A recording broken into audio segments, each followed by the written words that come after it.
This is part two of how to stay strong, when you're always broken down, and how to get motivated. And I also want to talk about, and this one kind of a different topic, but it's kind of the same, like when you're getting broken down, about how to deal with when everybody around you, like I was saying in the first video, is just talking about weight and weight loss and diets and et cetera, et cetera.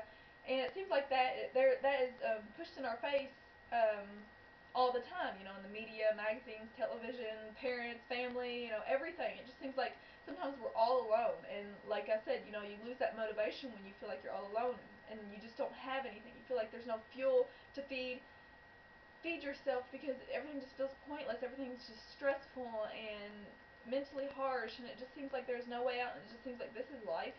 This is life when you're looking at it from a negative perspective. But looking at it from a positive perspective can totally change everything. You can't just be positive for one day and expect everything to change, of course. But you've got to be willing to take every day, and when those negative thoughts come, you say, no, you know what? I'm going to choose to think positive today. I'm going to choose to turn that lie into a truth. What's really true here, and find out what is really true. Find out where the source. Why you're thinking these things.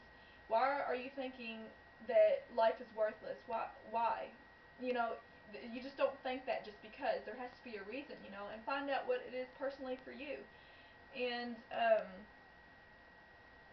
something else I wanted to say is I have a family that is full of people that diet and are talking about losing weight, gaining weight, yada yada yada. And it's very triggering, very stressful for me. And I always feel so lost and empty and triggered when I leave my parents or Jeremy's parents, my husband's parents.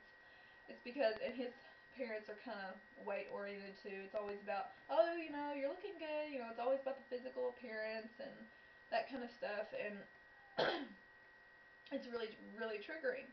And the only way I get through that is by processing what went on and sitting there and thinking about what everybody said and what is their reason for saying it.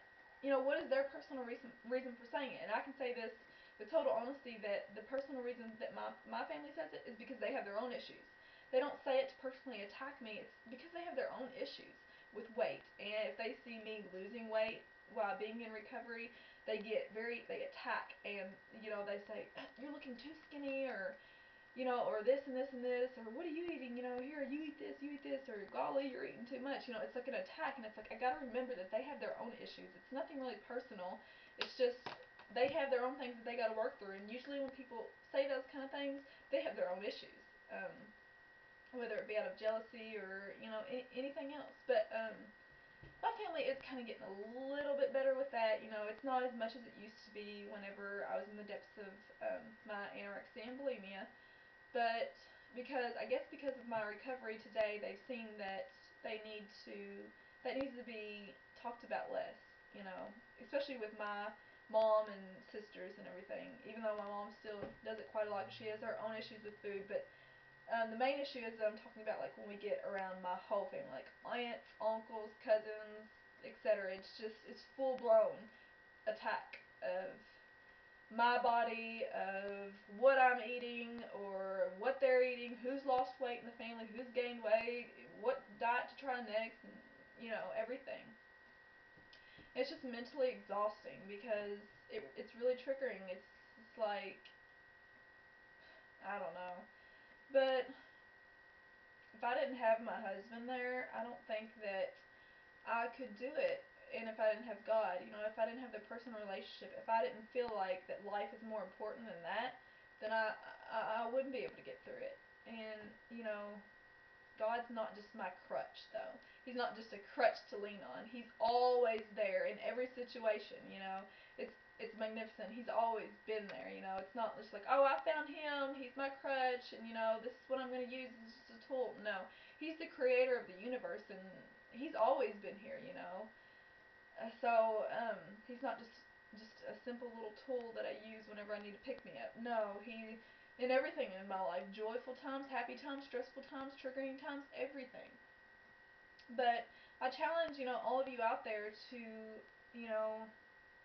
if you're not a believer, challenge yourself to find God, because I just I couldn't have made it without him.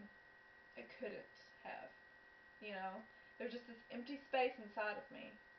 And there was always something yearning inside. It's always something to fill that void. And until I met God, it's unbelievable the change I've seen in myself. If I was making videos in the depths of my anorexia and bulimia, you wouldn't even know me. You wouldn't know me at all, because I was just so depressing and just so blank and lost and hollow and everything. And I just didn't have a personality. I didn't have a life. I didn't care about anything. So it's just two different people. I'm a new creation in God, and it's amazing. But I also deal with that kind of stuff with, talking to my husband, because he understands more, because he's wanted to understand the eating disorder. And I have him where I can go and vent and kind of talk, and I have friends on the internet that I can vent and talk. And of all of the friends that I talk to, you know who you are, and if you're listening, I appreciate you so much, because seriously, there's nobody in my life that I can relate to like I can relate to you. Um, it's an amazing thing to have friends like you, to have, to get those messages and saying, how are you today, and me to be able to ask how they are, and them actually really honestly tell me, and we could sit there and type back and forth about our lives and things going on in our lives. And it just lets me vent, and it lets them vent, and it's just like a support place. It's not, and we both know not to talk about triggering things like weight and all this kind of stuff. We're on the same page. We're both recovery oriented. Most of the people that I talk to on the internet, and that's the most grateful thing that I have. So you can find a support when you can't get motivated, and pray, or um, just do positive things. Go out and help other people. Uh, get yourself involved in something that makes you happy. If you haven't gone to college and you want to go to college. Your life is so short. Life is so short. Just you should do what you want to do. Challenge yourself. Do what you want to do. Don't be afraid. Don't worry. Don't be afraid of anything. Don't let people break you down. Don't let them say you can't do that. Don't say that you're not strong enough, because you are, and you can prove it. And if you're thinking about recovery, you already have proven it. That even that little voice that wants you to choose recovery, and if you're thinking about it, you're already taking the strength and thinking about it. You're wanting to try to do something about it, and it's very courageous and very brave to go towards recovery. So, but I hope I helped inspire somebody, anybody out there with mental breakdowns that they have every once in a while in recovery, or even outside of recovery, with any aspect of life. So, yeah, I guess I'll talk to you later. Bye.